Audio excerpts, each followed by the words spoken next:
So it reflects integrated cardiovascular, neurological, and musculoskeletal functions. Changes often precede clinical symptoms by months, serving as an early warning system. And now you can track this on the Apple Watch. And if you've never looked at the health icon on the Apple Watch, it looks at gait speed, and it looks at some other metrics. I'm going to show you at the end, but it also looks at gait stride, how long the strides are taking. It really does. It does track a lot of health markers. All right, and again, movement is so important to the neurological system because again, you actually have trillions of connections from all these nerves trying to organize your thoughts, your movements, your speech. So in order for your body to work and to move like you want it, a lot of connections have to be there. So everybody's worried about dementia and how well the brain is working. So you want to make sure that you reinforce those connections, that those connections stay active. Because if you don't use it, you lose it. Okay. And that is a true statement. So you want to use those nerves, you want to use those muscles so that you don't lose the ability to move. Because I'm telling you, when you lose your mobility, man, you lose a lot of life experiences. You know, I went to Egypt and you have to crawl down in these caves and you have to climb up. And I'm like, I'm glad that I did it at this age and where I'm this mobile so that I can continue to have experiences and have the full experience of you know, the sights and the sounds that life has to offer. All right. So enough of that. Let me go to the next one. Functional reach. So you're supposed to stand side onto a wall, arm with your arm at shoulder length, just like this woman here is. And you want to try and see how far you can reach. You reach forward as far as possible without taking a step and without falling, of course. Okay. If you can reach greater than 10 inches, you have good balance. And again, this is trying to decrease your risk of falling. Okay.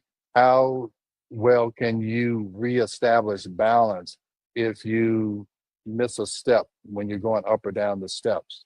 You know, if you don't see the curb, how quickly can you regain your balance? So the more you can reach and not fall, it is going to strengthen your ability to maintain and restore balance. All right. Now here's another one. Now this can be a little challenging, and you want to make sure that that you have some support that you can grab onto when you're first starting this. Okay. So this is a single leg balance. This assessment evaluates vestibular function, and that's the back portion of your brain that looks at balance. It's connected to your inner ears and everything. So it's looking at neuromuscular control and stability. And while balance naturally declines with age, regular practice can maintain and improve it. So first, you're supposed to try and stand on one leg with your eyes open. Okay. So you stand on a firm, solid, level surface. You lift your foot approximately 6 inches, and you don't have to pull it all the way up to your knee like that. And your target is, again, it's age related. At 40, you should be able to do it for 40 seconds. At 50, 30 seconds. At 60, 20 seconds. And at 70, 10 seconds. So for some reason, that part of the brain will just, it begins to deteriorate just due to aging. Okay, that's why trying to exercise this part of your brain is so important, to try and slow that down. All right. Now, here's the real challenge when you try and do it eyes closed, and the target is just 10 seconds. Because in order to maintain your balance, your body needs to be able to sense where it is. Okay. But the younger you are, your body's able to do that better than when you're older. Okay. Is that you can close your eyes and still maintain your balance on one leg. Now, I will tell you that's challenging, and you really, you need to make sure that you can grab a chair or whatever, or you can put your foot down easily because that takes some practice. So proprioception and neuromuscular coordination. Again, for your body to know where it is in space, the cerebellum has to be working. And I'll tell you, I learned this several years ago, probably 10 or 11 years ago. And because my mother suffered with dementia the last 4 or 5 years of her life, I was really concerned about how I can exercise my brain. And this is one of the ways to make sure that your body knows where it is. So, anyway, to make a long story short, we started ballroom dancing. Ballroom dancing helps decreases dementia because when you're dancing, you have to know where your feet are in relation to your arms and where your partner is. And I'll tell you, we've been doing ballroom dancing for 10 years. We've been taking lessons on and off. And it's a it's difficult. It is difficult to be able to move your arms and legs in different places at different times. And so that's a way that you exercise that proprioception.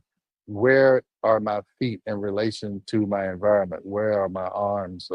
So anyway, that's a test that you can use, and you can definitely practice and improve.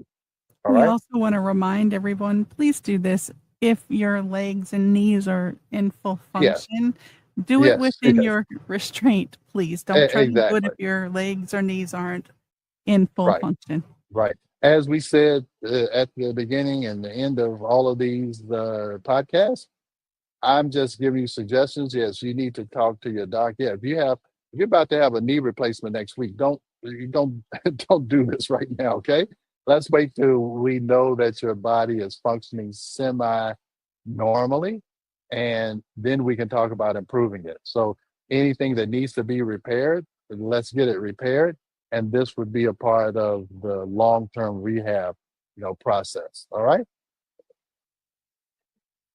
yeah, yeah, and the Apple Watch can do a lot. Okay, there's if you go to the health, it has a little heart thing, and if you go on that on your actual phone, and your watch would be be what would be recording it.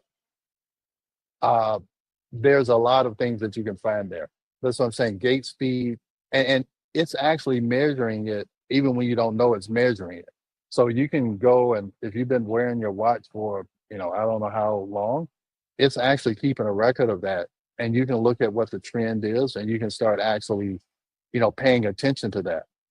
It looks at walking steadiness. It looks at how well you're putting your weight on your left and right foot. Are you favoring one or the other? It really is amazing what it's recording, and it can look at stride length and walking asymmetry. That's what I'm talking about. Are you focusing more? Are you preferring one side more than the other? It can be indication that you have some weakness in a hip, or you have some kind of back pain that your body is trying to adjust for. So if you have an Apple Watch, and I'm an Apple guy, but I'm sure Google has the same thing, and Fitbit, all of those, whatever your way of uh, uh, obtaining these metrics, it doesn't matter. All I know is Apple, but I'm sure all of the other companies have something like this, uh, and I think it's great, and we just need to start paying attention to it so that information is there. All right. So let's go to the next one. So again, and you can score and track your progress. Again, the Apple Watch will do it. I'll actually uh, have a link for a PDF where you can track it. But really, all of those graphs and everything are right there on the Apple Watch.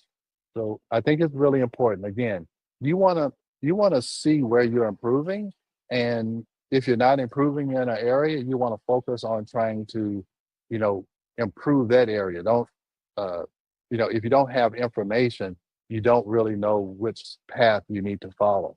So I think all of this information is very good for you. So what can you do? Interventions for improvement, strength training, okay? Resistance exercise 2 to 3 times weekly. And at the end, I'm going to show you, some of the results that I've had by doing this.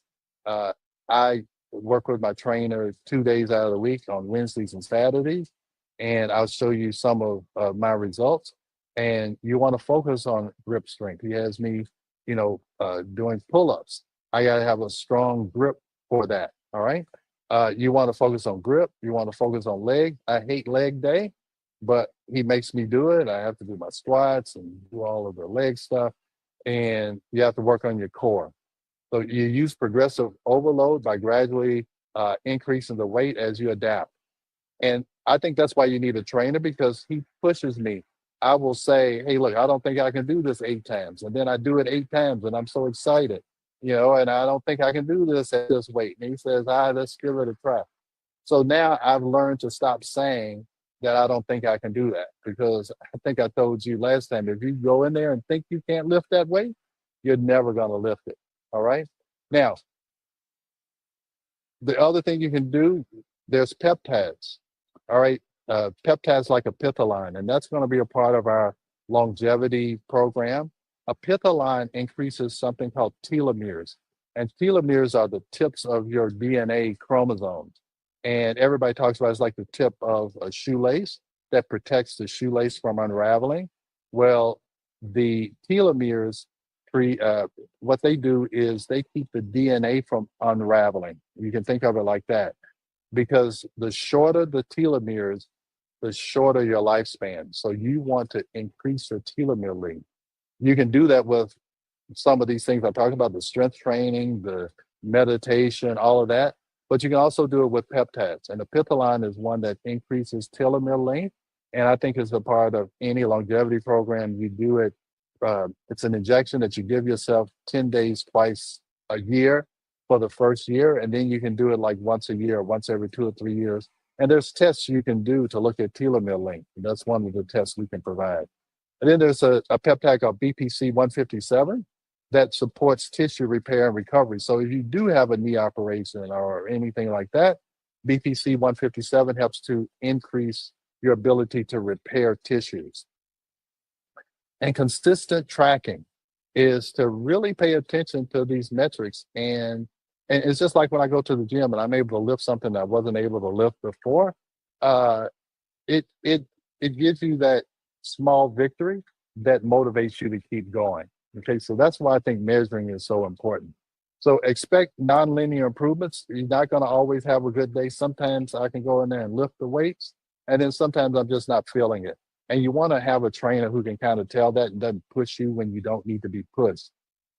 Substantial early gains followed by plateaus. And again, that's why I think you may need a trainer, so they can change your workout and they can see what's not improving at the correct rate, and they can change your workout. And that's what he does for me. Show significant functional improvements require 8 to 12 weeks of consistent practice. And again, after the commercial, I'm going to show you some of my results so you can know that it's possible, that a 64-year-old man can